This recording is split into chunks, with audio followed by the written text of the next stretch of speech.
Hello students. So students, in the previous class, in the chapter that is matter around us pure, we were talking about that of the different characteristic of the metal. So we discussed that what are the different characteristic of the metal, students. If we talk about the characteristic of the metal, so basically we have seen few of the characteristic in which we see that metals are basically they are malleable, they are ductile, they are having the conductivity. If we talk about, so they are very good conductor of heat and electricity. Then we have seen that metals are usually hard. So if we look at iron or a copper or aluminium, students, or gold also, so any of these metals you will find that they are comparatively very hard. Okay.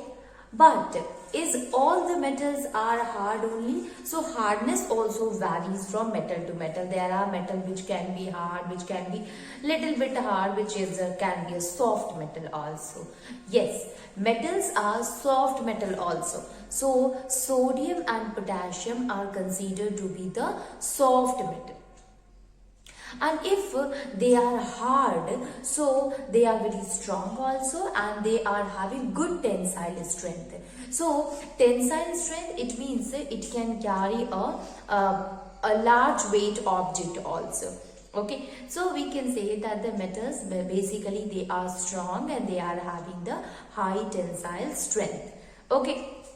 So you have seen, students, that iron object is there, or they are basically used for the construction purposes. So metals are used for making the for constructions, and even the metals they join together, two or more metals they join together and used for the construction and others. So they are used for making vehicles, they are used for making machines also. So all these strong things are made up of metals only. So we can say that metals are hard, they are very strong, and they are having a high tensile strength. Now since they are hard, their melting and boiling point is also very high. Okay, so melting point and boiling point of the metals are high. And the reason that they are hard, so their melting and boiling point means more heat we have to provide so that they get vaporized easily. Okay, so metals melting and boiling point is very high. If there is an exception also, if we see, students, so hardness, so we had discussed that sodium is there, potassium is there. So sodium and potassium are not hard, they are soft metal. So likewise the metals, they are not, all the metals does not have a high tensile strength, but sodium is there, potassium is there, which is having low tensile strength also. Okay, so likewise the metals are, all the metals do not have a high melting and a boiling point. Exception is the sodium and potassium, they are having very low boiling point.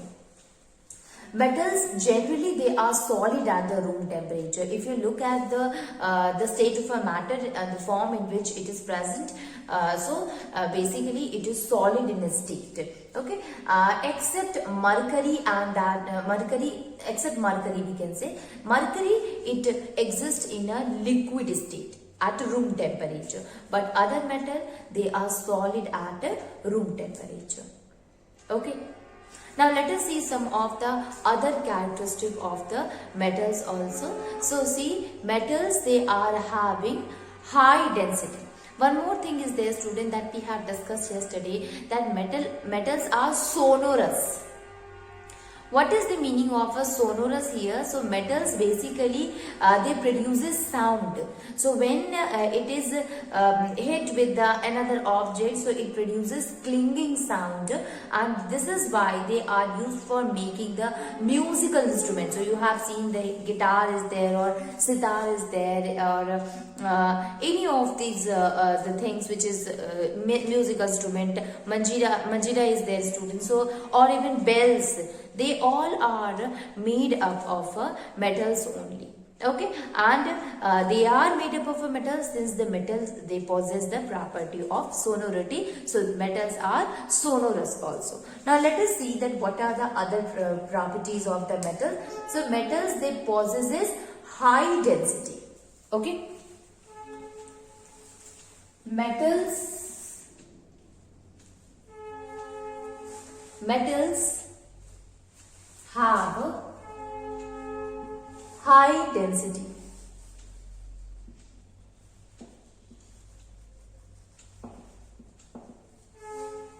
What does that mean? It means they are heavy. Okay, so we can say that this means metals are heavy substances. Okay, what does that mean? It means that metals are basically heavy substances. So they are having high densities. It means they are heavy substances. Now the density, if we talk about any of the metal which density is very high, so we can see that iron density is also very high, and this was equals to we can say the density of iron is very high, and it is equals to the 7.8 gram per centimeter cube. Okay, so 7.8 gram per centimeter cube is the density of the iron, so which is quite high. So we can say that yes, metals are having very high density. But is all the metals they possess the high density? No, student, there is an exception. So we can say that the sodium or potassium, that is means having exception, in which we can say that they possess this very low density. Sodium and potassium possesses very low density. Okay, so sodium and potassium have low density, and thus they are light metals. So whose density is high, obviously they are considered to be the heavier substance, and whose density is low, so we will say that they are the lighter ones. So here the metals, if we talk about the iron, so iron is having high density, so they are heavier, while the sodium and potassium possess a low density, so they are considered to be the lighter metal. So one is the heavier metal, another one is the lighter metal, students. Moving on and see the color also. So most of the time the color of the metal are silver or grey also.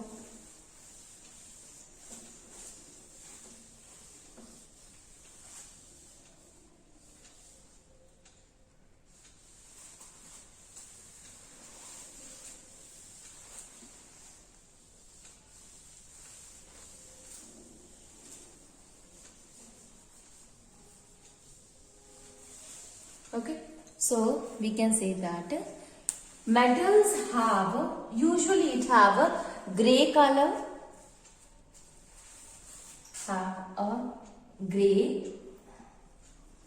or silver color. They are basically, or usually we can say they are grey or silver color. Okay. So we can say that if you look at the gold, students, so gold is having yellow color, bright yellow color, while that of the copper, so copper is reddish brown color. So there are the metals which can exist in the grey or the silver color, except these two. So there is an exception in which we can say that gold can exist in a yellow color, means bright yellow color. You will see the color of the gold, that is also a metal. And when you look at the copper, so copper is in the reddish brown in color. So these two are the exception. By most of the metals, they are gray in color or silver in color. So this was all about that of the metal, students, and the properties of metals. Now let us move on and see the another one, and that is the non-metal. Okay, so we have seen the properties of the metal. So on the basis of these properties, we can say that yes, this element is a metal. And on the basis of if the properties are not the same, then yes, we can say that this is not belongs to the metal. Now let us move on and see the non-metal.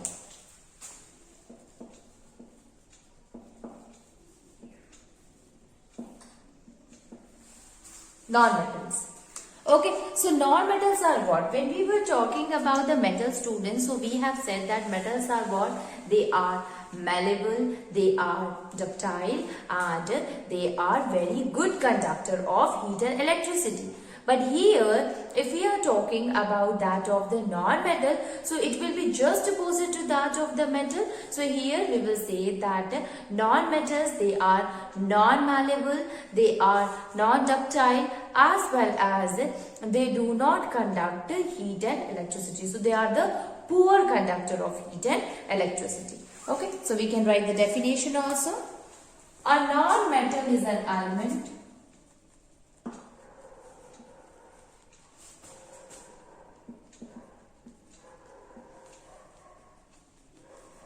which is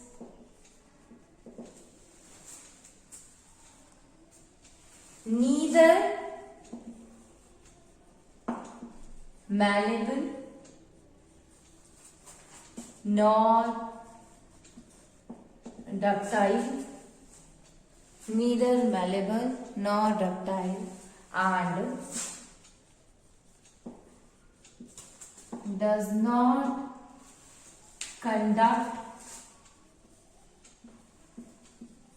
electricity. Okay, so this is the definition you can say of that of the non-metal, in which we can say that non-metal, they are not malleable, they are not ductile, and even they do not conduct the heat and electricity to pass through them. So they are not a good conductor of heat and electricity. Now what are the different examples of the non-metals? There are many more, students. Let me write it one by one. So non-metal, it can be carbon, sulfur, phosphorus, fluorine, chlorine, bromine,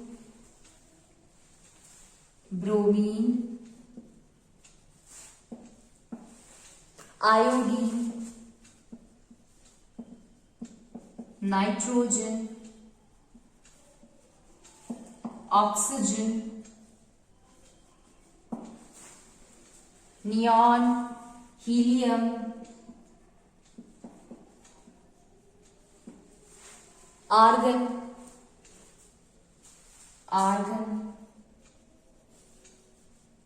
xenon, krypton, etc.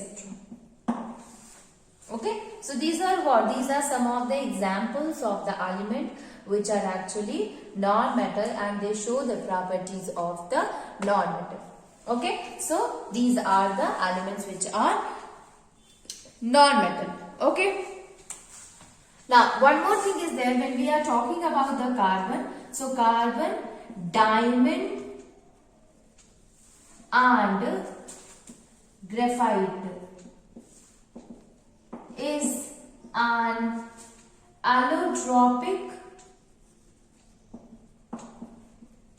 form of carbon. So these two are also non-metal and they are the allotropic form of the carbon. It means they are also carbon, and we know that carbon is a non-metal. So ultimately diamond and graphite will also be non-metal.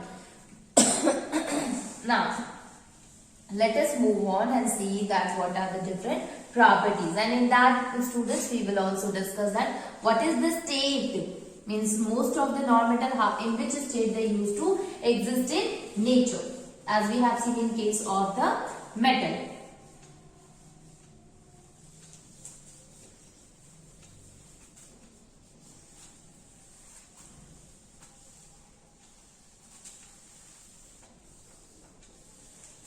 Now see the properties of the metal, non-metal. Okay. So the first one is properties.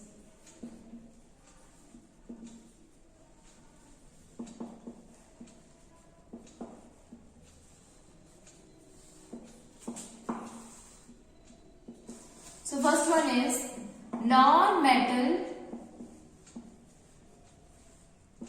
are not malleable but are brittle.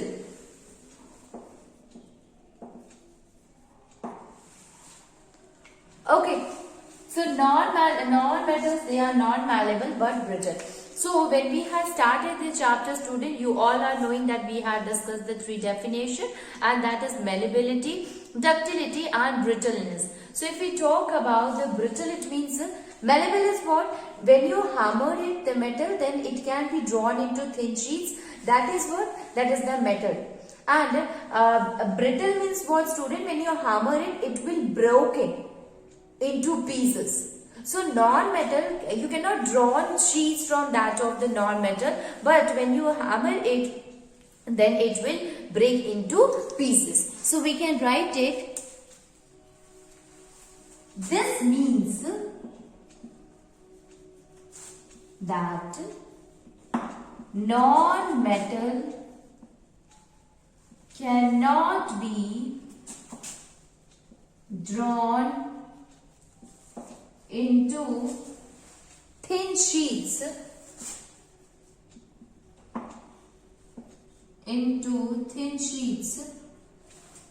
Non-metal cannot be drawn into thin sheets when hammered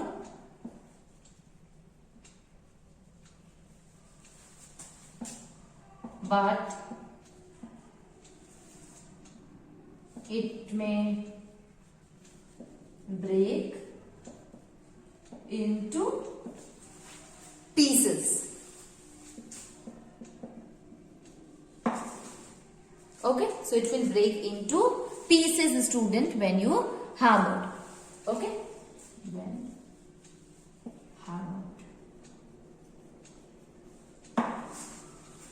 Okay, for example, if you take an example of a sulfur, or you take an example of a phosphorus. So when you try to beat sulfur or phosphorus, so they are not able to drawn into thin sheets, no, but they will break into the pieces, and that is why we include the sulfur or phosphorus into that of the non-metal property. Okay. So we can say, for example, sulfur,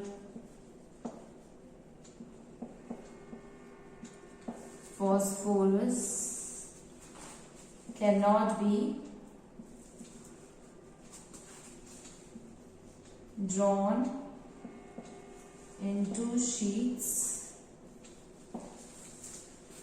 but break into pieces when hammered.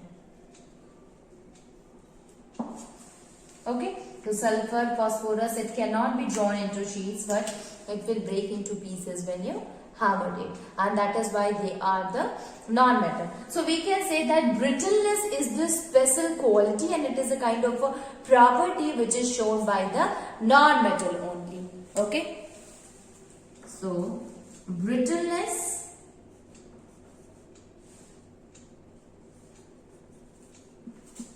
is the characteristic property,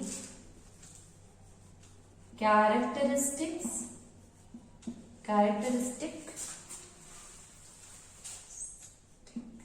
property of the non-metal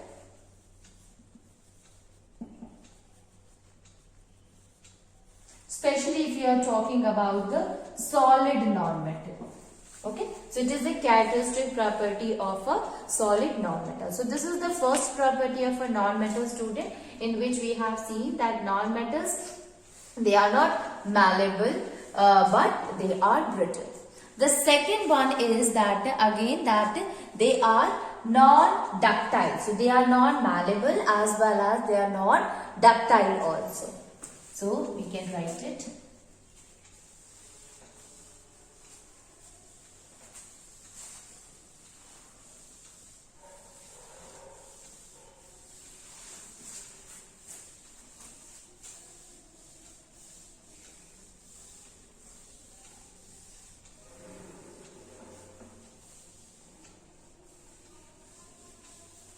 So we can write it that they are not ductile. What does that mean? It means we have seen in case of a ductility, we have seen that it can be drawn into thin wires. But we are not able to do so in case of a non-metal. So non-metals, they are not able to stretch and convert it into wire. So we can write it. This means that non-metal cannot be drawn into thin wires. Cannot be drawn into thin wires. So the non-metal cannot be drawn into thin wires. So they are ductile. Example, student, again we can take an example of a sulfur, phosphorus,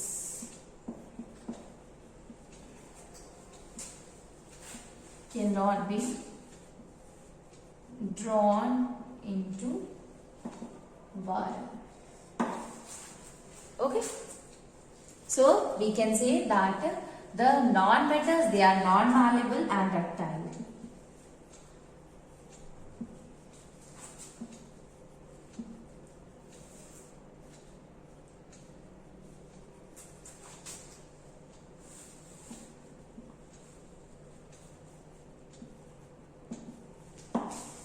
Okay, so they are non-malleable, not ductile also.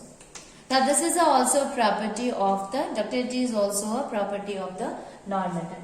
Now we will see the third property of the non-metal, that is they are the bad conductor of heat and electricity.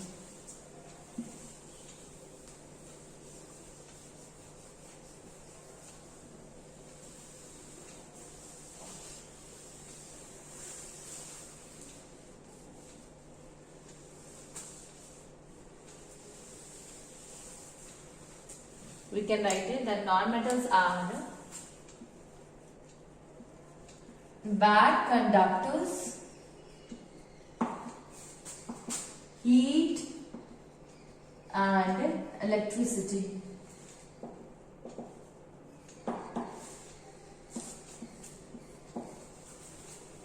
Heat and electricity. Okay. Now, what does that mean? It means it do not allow the electric current or that of the heat to pass through it. Okay, as we have seen in case of the metals, that is why the utensils are made up of that. So they allow the electric current and the heat to pass through it, and that is why they are considered to be the bad conductor or poor conductor. So we can write it. This means they do not allow the heat and electric current to pass through them. Okay, so this means that they do not allow the heat and electric current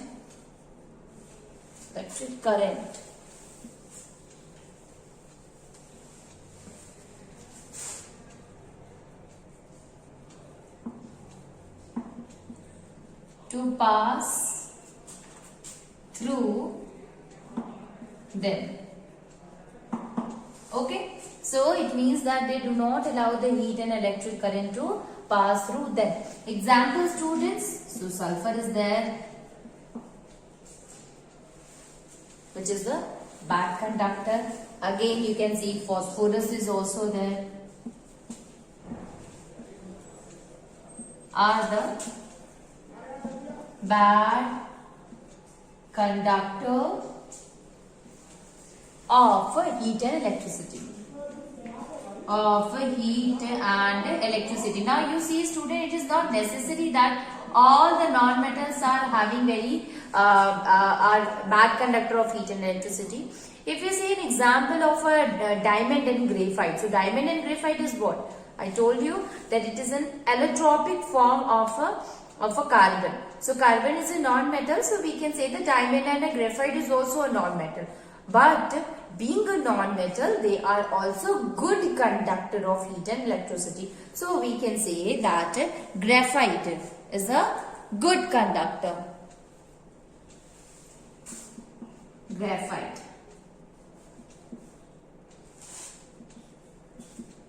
is a good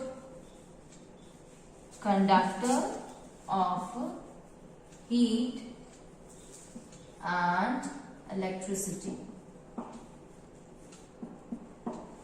Okay, they are the very good conductor of heat and electricity. So graphite are the good conductor of heat and electricity, students. Now, not only this, we can also say that since graphite is a good conductor, and that is why they are used in the batteries. So you have seen that the graphite is used for the batteries as they provide the conduction for the electric charges to flow through them. Okay. So batteries, it means they are used for making electrodes. Okay. So we can say that graphite are used. They are used for making electrodes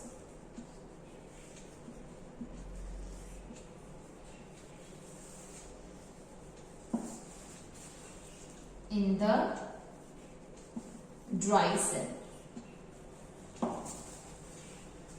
Okay, so we can say that graphites are used in making the electrode in the dry cell. So by this, student, we have understood three things, that the non-metals, they are not malleable, the non-metals, they are not ductile, and non-metals, they are a poor conductor of heat and electricity. Okay, so this has been proved with the definition. Also we have understood that this is the property of the non-metal. Now there are some other properties also. Let us see that one also. So we said that normally the metals are lustrous. Lustrous, it means they are shining in appearance. Okay, so they are shining in appearance, so they are a good reflector of the light also. So we can say that they are the lustrous. What happened in case of a non-metals? So non-metals are non-lustrous. They are not having the shining appearance. Okay, they are dull in appearance.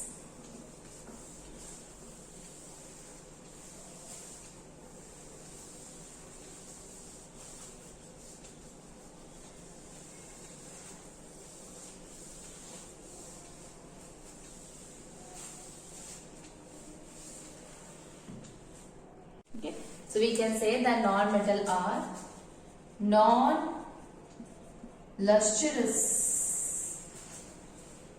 Okay, they are the non-lustrous. They are dull. It means they are not shining in appearance. Okay, so as we have seen in case of a metal, So metal are lustrous, they are shining in appearance, but they are non-lustrous, they are dull in appearance. Okay, they are not shining in appearance. We will see that if you see the sulfur also, we see phosphorus also, they all are what? They are dull in appearance. All the exceptions are also there, students. Okay.